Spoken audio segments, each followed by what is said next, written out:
What's up guys and welcome. You are watching Fazi Fitness. So let's start this video with the best we have ever seen in classic physique, Chris Bumstead. So these are some of the latest physique updates that were posted on his Instagram. So we all know Chris Bumstead is really conscious about his health, and he's working super hard to get his health in the best possible state at the tail end of his career. So Big Romy also had quite a lot of improvements after getting that stem cell treatment. And Chris has also been getting this treatment for quite a while now. And considering the man has been pushing his body for almost a decade now, he feels pretty beat up, and that is understandable. And Chris himself has expressed this multiple times in different interviews. So the injuries that he has been suffering from, especially in the last few years, first with that bicep tear, and then last year at around 10 weeks out of the Olympia, he tore his lat.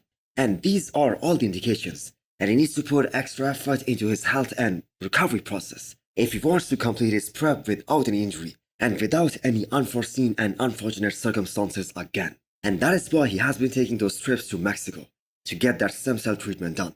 So at 20 weeks out of this year's Mr. Olympia, now he isn't looking as ripped as some of the other guys. But the fact is that has always been the case. But I think we can all agree that he is looking a lot better this time compared to what he looked like back in 2023 or any of the previous years at this point in time. So why am I saying that Chris has been pushing his body for almost a decade now? Because we also have to keep an account of the fact that he was chasing Breon Ansley for almost 2 years. And prior to that, when he was competing as an amateur, he did all sorts of dangerous stuff that I am sure all the combative bodybuilders do when these guys are starting out. For instance, Chris himself admitted that he used to run trend in the past, but he would never do that again because of the consequences he has to face later in life. So as of right now, C-Bum looks to be in a great spot. We are like 19 weeks out of this year's Mr. Olympia, and it seems like he's gonna successfully defend his title, especially if he shows up anything like his 2022 version, which I believe was easily the best look of his entire career. I don't think anyone is beating him if he shows up like that.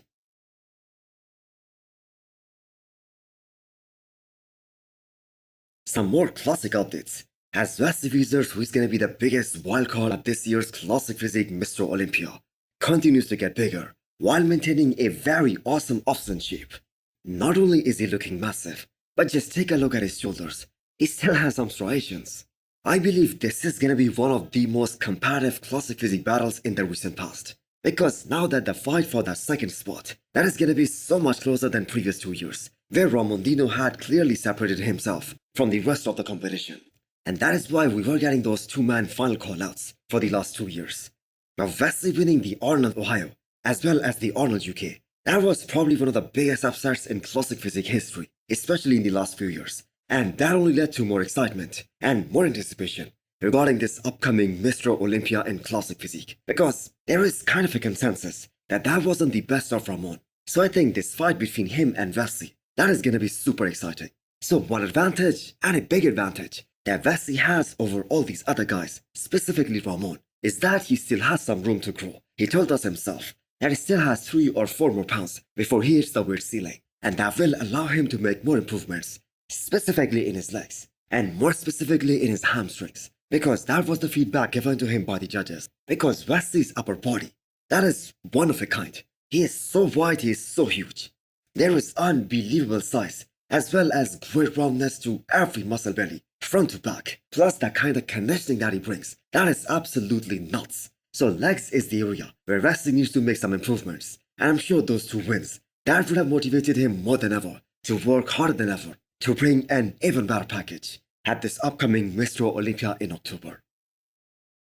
So we have some more classic physique updates today, as the former 2 times classic physique champion, as well as the Arnold champion, Breon Ansley gets closer and closer to his 3rd show of the year. And that is going to be Dubai Pro in about 6 weeks time. And the man is looking really awesome. And we all know conditioning has never been his issue. He always comes in super shredded and peeled to the bone. Now, if those new classic physique weight regulations weren't introduced last year, Breon could have been competing in the 212 class. But thanks to another 5 to 7 pounds that were added to his weight cap, the 3 shows that he did after that, the Olympia, the Ohio and the Arnold UK, all 3 of those looks, they were the best looks of his entire classic physique career. And there is something to be appreciated about Breon Ansley. He never shies away from hard work. And those were the words of his trainer and his coach, Chris Cormier, when he was comparing Breon and Rubil in terms of work ethic. And that is why Breon is gonna win a big paycheck, as well as the weight pro title in 6 weeks' time. Now that being said, I don't think he can fight for those top 3 spots at the Olympia level, based on how convincingly he got beat by Vissers and Ramon Dino. Even though that Ramon wasn't at his 100%, still he was able to beat him very convincingly. But we have to keep in mind, the man is 45 years old, and still top 5 in classic physique, which I have to say is a great achievement. Next up is this picture of the former Mr. Olympia champion, Brandon Curry. Now we were all hoping that maybe Brandon Curry would do Dubai Pro, which is happening in 6 weeks' time. But from the looks of it, that isn't gonna happen. And actually, Brandon himself seemed really interested in that show. He talked about it on the Muscle and Fitness podcast a while back, especially because of the prize money. But unfortunately, that isn't gonna happen. So we are less than 20 weeks out of this year's Mr. Olympia, and soon it's gonna be time for Brandon to fly out to Kuwait and finish the rest of his prep there, under the watchful eyes of his coach Abdullah. So Brandon kinda fell short of his own expectations at the Olympia last year because of that last-minute health scare and his admission to the hospital. But still, he was able to come back and place top 4 at the Olympia, which by the way is exceptional. But I think even if everything went according to their plan, this was the best Brandon could have done. Most people do not realize that Brandon has been competing at the Olympia level since 2011, and that is a very, very long career. And people are expecting to see improvements in an area, his legs, which were always one of his weak points. So it is highly unlikely that Brandon is gonna come back with an amazing set of wheels at the age of 41. So Brandon has to be one of the most aesthetic guy in the men's open out there, or easily one of the most aesthetically pleasing physiques out of all the Mr. Olympia champions. So the late John Roden, may he rest in peace, he also falls in that category. But still, Brandon never really had good separation in his quads. But still, I have to say one of the best to ever do it. If we just go back and take a look at how his career absolutely skyrocketed after 2016, that year he placed last at the Olympia, and later he joined Oxygen Gym Kuwait, and then a couple of years later, he won the Olympia in 2019. That's really unprecedented. Lastly, I have a nasty physique update for you guys of John Jewett at 11 days out of Toronto Pro Show. So, we do not expect John to show up anything less than shredded, and it looks like he is obviously gonna deliver, despite the fact that Toronto originally wasn't on his plan.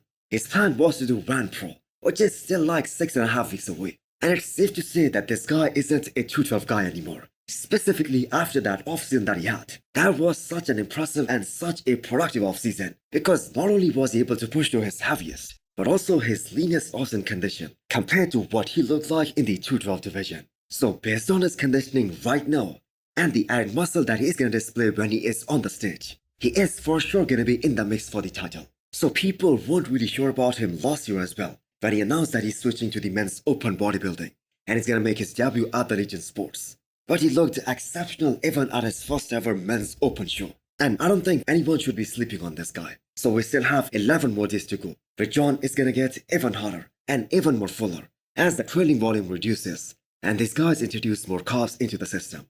So I believe the final package will be really impressive. So what do you guys think? Can John at his best beat a guy like Akeem Williams? Do let me know in the comments below.